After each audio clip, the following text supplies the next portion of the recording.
ஓம் முருகா போற்றி.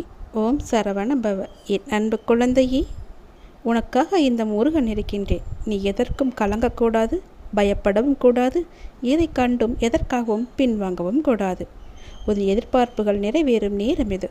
உன் முயற்சிக்கான பலன் கிடைக்கும் நேரம் இது. நீ சந்தோஷமாக இருக்கும் காலம் இது. இப்போது நீ மன நிம்மதியுடன் இருக்க வேண்டும். எதை பற்றியும் யார் எது சொன்னாலும் காதில் வாங்கவே கூடாது. உனக்கான பல மடங்கு சந்தோஷத்தை நான் தருகிறேன். உன் அப்பா நான் தருகிறேன். ஒரு முறை நான் சொல்லும் இடத்திற்கு வந்து விட்டுப்போ.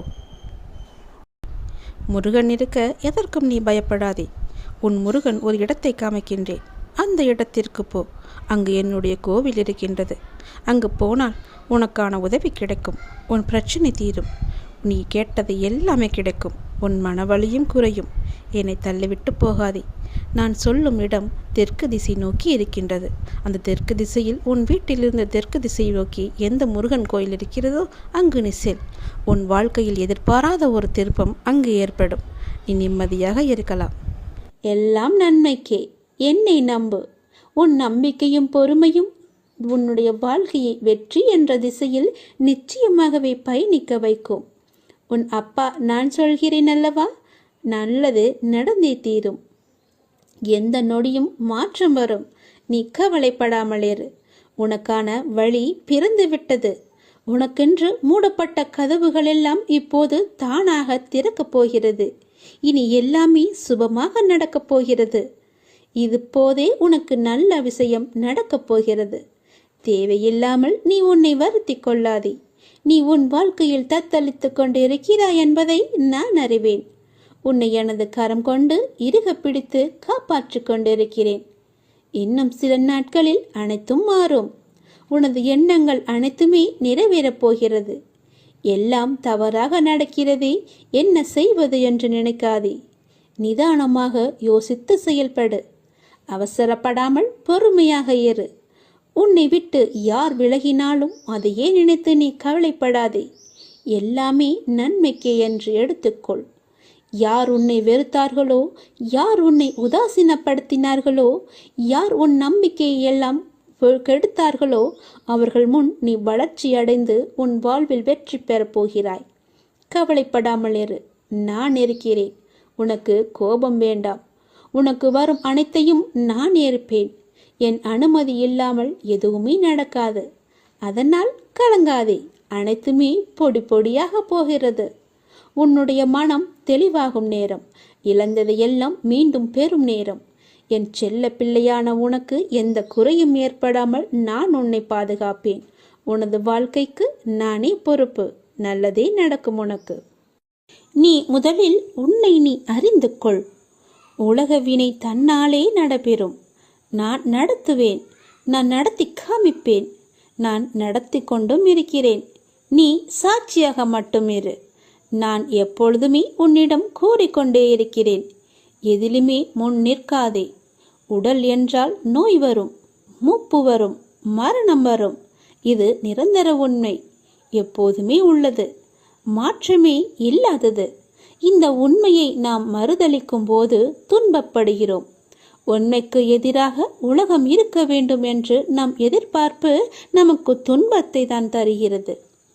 நீங்கள் சரண் செய்ய வேண்டிய எதுவும் ஏற்கனவே இறைவனுடையது அல்லவா? ஆனால் உங்களுடையது என்று நீங்கள் நினைக்கும் எதையும் விட்டுவிடுங்கள் என்றே நான் சொல்வேன். எதையாவது நீங்கள் இறுக பற்றி கொண்டிருந்தால் கொஞ்சம் தளர்வாக்குங்கள். தளர்வதே சரணாகதி. வேறு எதுவுமே இல்லை. உங்கள் மனதை ஏதாவது உறுத்தி கொண்டிருந்தால் அந்த கவலையை சரண் செய்வதே சரணாகதி அடைவது. இது ஆகுதி போலத்தான். ஆகுதி என்பது என்ன? ஆகுதி என்பது யாகத்தீயில் பிரார்த்தனையுடன், நம்முடைய பிரார்த்தனையுடன், வேண்டுதலுடன் போடப்படும் பொருட்கள்தான் ஆகுதி. எனவே உங்களை என்ன உறுத்தி கொண்டிருந்தாலும் அல்லது உங்களிடம் கவலை இருந்தாலும் அதை ஆகுதியாக கருதி இறைவனிடம் நீங்கள் அளித்து விடுங்கள்.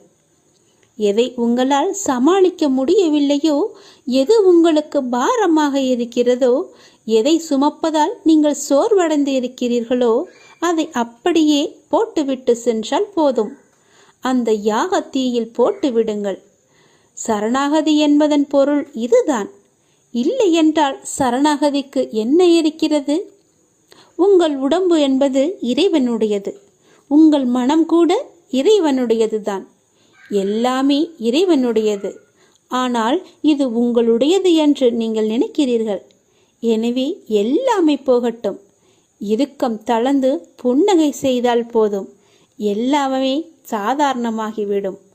எங்களுடைய கவலைகள் எல்லாமே இந்த யாக குண்டத்தில் போட்டு எரிப்பது போல எரித்து விடுங்கள். எல்லாவற்றையுமே கடவுள் பார்த்து கொள்வார் என்ற நம்பிக்கையோடு இருங்கள். விதியை வெல்லவும் அதன் பிடியிலிருந்து விலகி நிற்கவும் இரு வழிகளே உண்டு. ஆன்மா விதியால் கட்டுப்படுவதில்லை என அறிதல் ஒரு வழி. இறைவனிடம் முழுமையாக சரணாகதி அடைந்து நிற்பதுதான் மற்றொரு வழி. நீங்கள் எந்த வழியில் போகப் போகிறீர்கள் என்று நீங்களே முடிவு செய்து கொள்ளுங்கள். நான் சொல்வதை சொல்லிவிட்டேன். பிறகு உங்களுடைய முடிவுதான். நான் சொல்லப் போவதை கவனமாக கேள். விதி கற்றுத்தரும் வாழ்க்கை பாடத்தை சரியான தருணத்தில் கற்றுக்கொள்ள நாம் தவறினால் அதே பாடத்தை மோசமான தவறான நேரத்தில் மீண்டும் விதி நமக்கு கற்றுத்தந்துவிடும். அதனால் புரிந்து கொண்டால் வெற்றி, புரியாத வரை பயிற்சி செய்து கொண்டே இருக்க வேண்டும். நாம் வாழும் இந்த உலகில் துன்பமும் துயரமும் எல்லோருக்குமே பொதுவானதுதான். அதை கையாளும் விதம்தான் வேறு வேறு ஆளுக்கு மாறுபடும். சிலர் முறையாக கையாள தெரியாமல் சோர்ந்து தடுமாறி முயலாமல் முடங்கி போய்விடுவார்கள். சிலர் நேரான வழியில் விடாமுயற்சி செய்து நினைத்ததை சாதித்து விடுவார்கள். ஆழ்கடல் அனைவருக்கும் ஒன்றுதான். மூச்சடக்கி மூழ்கினால் முத்துக்கள் கிடைக்கும்.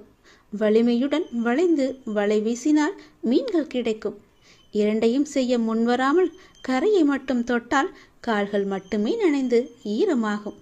நம்பிக்கை என்பது உங்கள் கையில் இருக்கும் வரை வெற்றி என்பது உங்கள் கைகூடும் தூரத்தில் தான் இருக்கின்றது. எளிதாகவே தொட்டுவிடலாம்.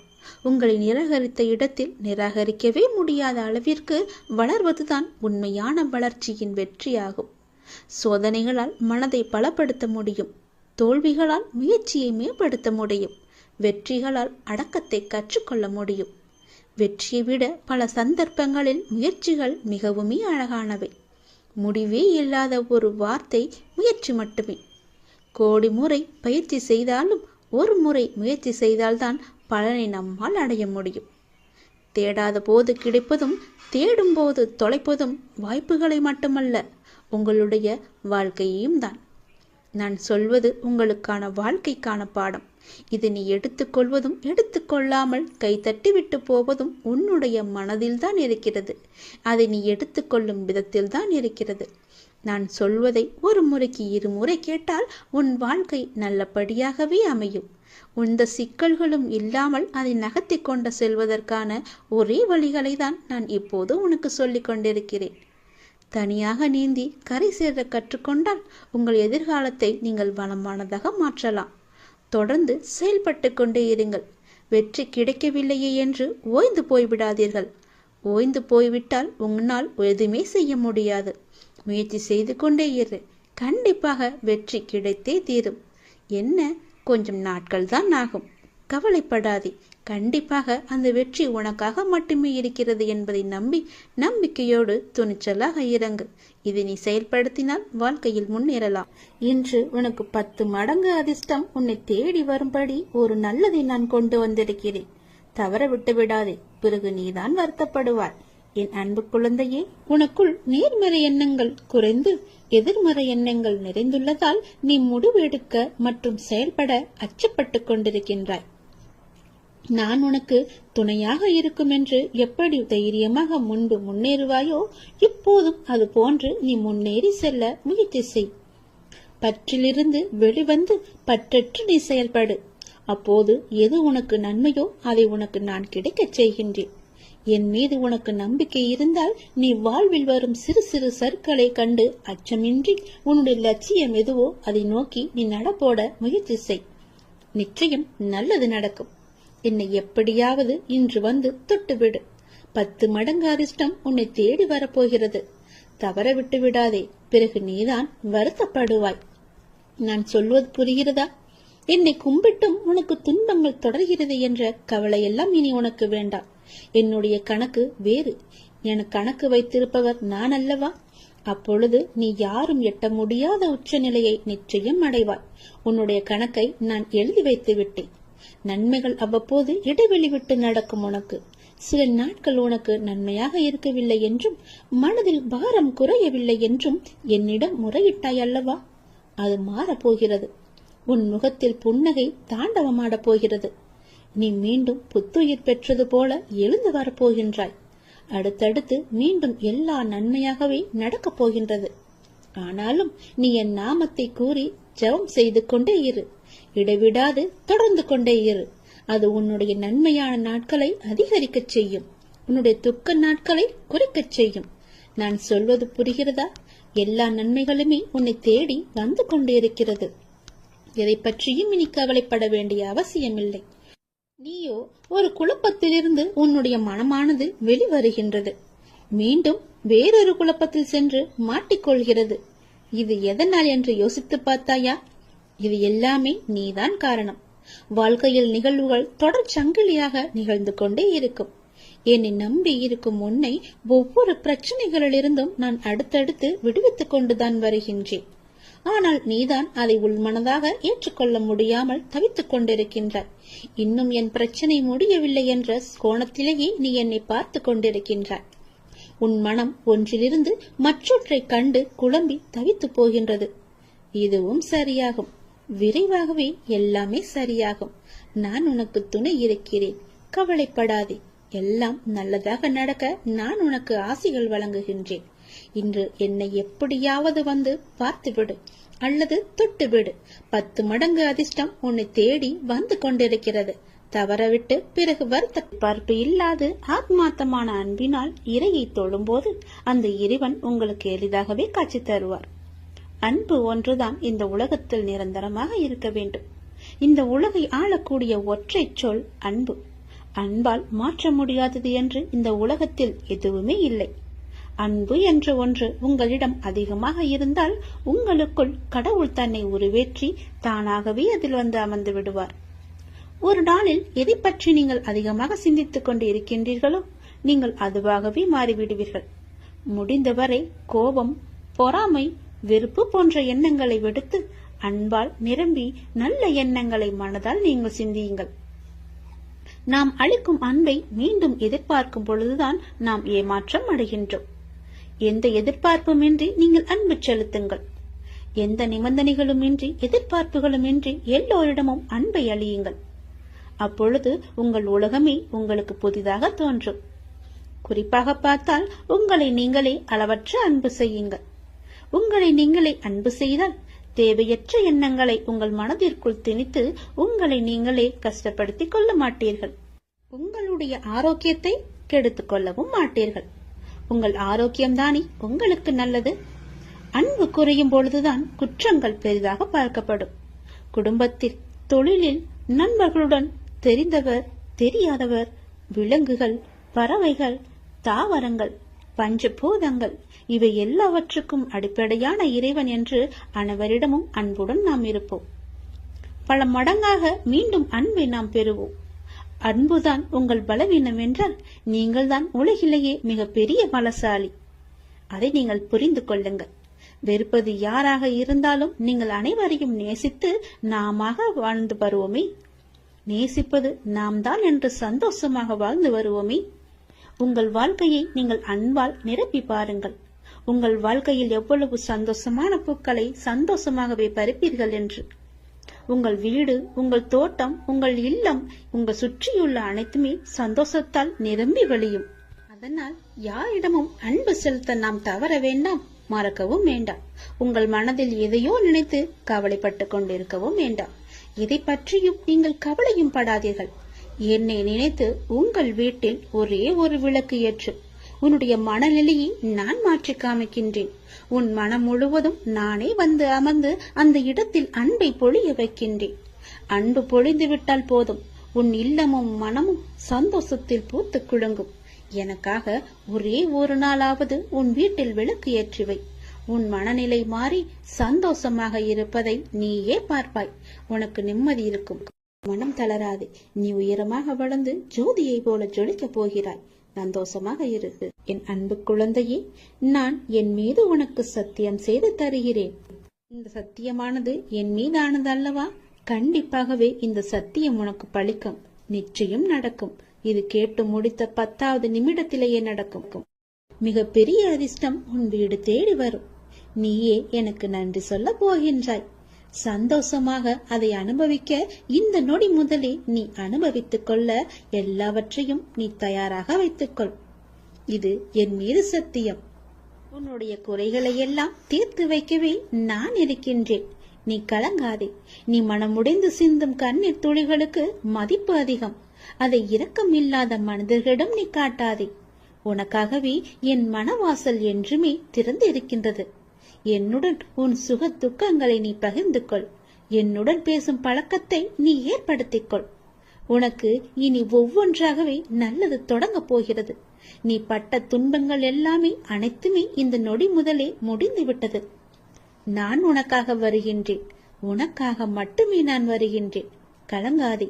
என்னுடைய வரவால் இனி உன் வாழ்வில் எல்லா அற்புதங்களையும் நீ காணப்போகின்றாய். உனக்கு நல்லது நடக்கப் போகிறது. நல்லது மட்டுமே இனி நடக்கப் போகிறது. ஏனென்றால் இருள் நீங்கி ஒளிமயமான வாழ்க்கையை நீ வாழப் போகின்றாய். நீ எதிர்நோக்கும் அத்தனை செயல்களும் வெற்றி பெறும். அந்த நாள் வெகு தொலைவில் இல்லை. உனக்கு வழி துணையாக நான் இருக்க உனக்கு ஏன் கவலை? நீ எடுத்த முடிவில் உறுதியாக இரு. நீ செல்லும் பாதையில் உனக்கு துணையாக நான் வருகின்றேன். எதற்காகவும் எப்போதும் அவசரப்பட்டு விடாதே. நேரம் வரும்போது என்னுடைய அருளால் அது தானாக நடக்கும். உங்களுக்கு நல்லது நடக்கும்படி நானே அமைத்து தருகிறேன். ஏனென்றால் உன்னுடைய துன்பங்கள் எல்லாமே இந்த நொடி முதல் முடிந்து விட்டது. இன்னும் 10 நிமிடத்தில் ஒரு நல்ல செய்தி உனக்காக தயார் செய்து வைத்திருக்கிறேன். அது உன்னிடத்தில் வந்து சேர்ந்துவிடும். உன்னை நான் எப்போதுமே கைவிட்டு விட மாட்டேன். என்னை பார்க்கவில்லை என்று புலம்பாதே. நான் உன்னை பார்த்து கொண்டுதான் இருக்கிறேன். உனக்கு நல்லது நடப்பதற்கான வேலைகளை நான் தொடங்கிவிட்டேன். நீ சந்தோஷமாகவே இரு. என்னை தேடி நீ வர முடியாத சூழலிலும் உன்னை தேடி நான் வந்திருக்கின்றேன். நீ வாடி நிற்கும் போதெல்லாம் நான் ஏதோ ஒரு ரூபத்தில் உனக்கு வழிகாட்ட நான் வந்து அருள்வேன் உனக்கு. எனவே நீ எதை பற்றியும் எந்த கவலையும் பற்றியும் நீ கவலைப்படாமல் உன்னுடைய லட்சியத்தை நோக்கி நீ முன்னேறி கொண்டே இரு. இந்த ஆண்டில் உன்னுடைய லட்சியம் எல்லாமே நிறைவாகி வெற்றி பெறும் நாள் கண்டிப்பாக உனக்கு கிடைக்கும். சென்ற ஆண்டில் உன் கையில் வந்து சேராத வெற்றி இந்த ஆண்டு உன் கையில் வந்து சேரும். நேர்மறை எண்ணம் உனக்குள் எப்போதுமே இருக்க வேண்டும். நல்லது நடக்க நான் உனக்கு துணை இருக்கின்றேன். இது என் மீது சத்தியம். நிச்சயம் நடக்கும். 10 நிமிடத்தில் உனக்கான அதிசயம் நடைபெற போகிறது. சந்தோஷமாக இருக்க போகிறாய் நீ.